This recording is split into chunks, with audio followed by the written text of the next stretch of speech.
ఉల్లి పంట సాగుకు కర్నూలు జిల్లా ప్రసిద్ధి. ఇక్కడి నుంచే రాష్ట్రంలోని చాలా ప్రాంతాలతో పాటు ఇతర రాష్ట్రాలకు ఉల్లి ఎగుమతి అవుతుంది. ప్రతిరోజు వేల క్వింటాలలో ఉల్లి మార్కెట్కు తెస్తుంటారు రైతులు. అయితే ఉల్లిని స్టోర్ చేసేందుకు మార్కెట్లో సరైన సదుపాయాలు లేకపోవడంతో దళారులు తక్కువ ధరకే కొనుగోలు చేస్తూ సొమ్ము చేసుకుంటున్నారు.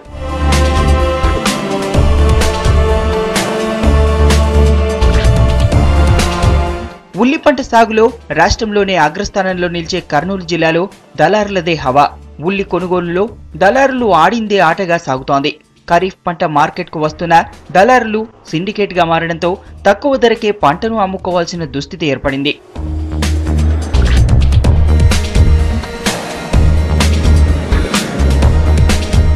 రైతులు తీసుకొచ్చిన ఉల్లిని ప్రతిరోజు వ్యాపారులు వేలం వేసి కొనుగోలు చేస్తుంటారు. నిజానికి సీరియల్ ప్రకారం వేలంపాట నిర్వహించి మార్కెట్కు వచ్చిన మొత్తం సరుకును కొనుగోలు చేయాలి. కానీ మార్కెట్కు వచ్చిన మొత్తం సరుకులో సగం మాత్రమే కొనుగోలు చేసి వేలంపాటను ఆపిస్తున్నారు దళారులు. నాణ్యమైన ఉల్లికి క్వింటాలకు 3,000 నుంచి 3,500 వరకు చెల్లిస్తున్నారు.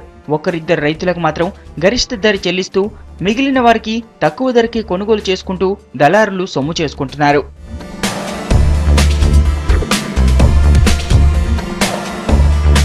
మార్కెట్లో సరుకును నిల్వ ఉంచేందుకు గోడౌన్లు లేకపోవడంతో వ్యాపారులు అడిగిన ధరకే ఉల్లిని విక్రయించాల్సి వస్తుందని రైతులు వాపోతున్నారు. రీటైల్ మార్కెట్లో కిలో ఉల్లి ధర 50 నుంచి 60 రూపాయలు పలుకుతున్న 6 గాలం ఉల్లిని పండిస్తున్న తమకు మాత్రం కిలో 30కి మించడం లేదని రైతులు ఆందోళన వ్యక్తం చేస్తున్నారు. రైతు తెగిన తర్వాత మళ్ళీ రైజ్ అయింది ధర. రైజ్ అయిన తర్వాత ఏమవుతుందంటే ఈ వ్యాపారస్తులలో కలిసి బీటు 11, 12 గంటల 1 గంట మధ్యలో పడేది. తర్వాత అనామతిలో కొనేసేది.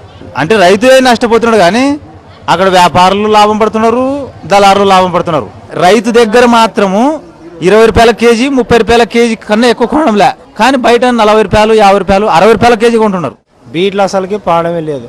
మొత్తం బయటనే కొంటున్నారు, ఒకే అనామతిగా అంటున్నారు. సరుకు మనకనే బాధేసుకుంటున్నారు. వాళ్ళేమో చాలా ఎక్కువ లాభాలకు అమ్ముతున్నారు. మన రైతులేమో చాలా నష్టం. చెప్పాలంటే ఏముంది, మన కాడ ఇప్పుడు 2,500 కొంటున్నారు, వాళ్ళేమో 3,500కి అమ్ముతున్నారు. మార్కెట్లో దళారులు సిండికేట్ గా మారి రైతులను నిలువునా దోచుకుంటున్న అధికారులు మాత్రం చోద్యం చూస్తున్నారు. సమైక్యాంధ్ర సమ్మె పేరుతో ఉల్లి ధరలను ఆకాశానికి పెంచేసిన వ్యాపారులు సమ్మె ముగిసినా ధరలను తగ్గించకుండా దోపిడీని కొనసాగిస్తున్నారు. ఇప్పటికైనా అధికారులు స్పందించి ఉల్లి పంటకు గిట్టుబాటు ధర కలిగేలా చర్యలు తీసుకోవాలని రైతులు కోరుతున్నారు.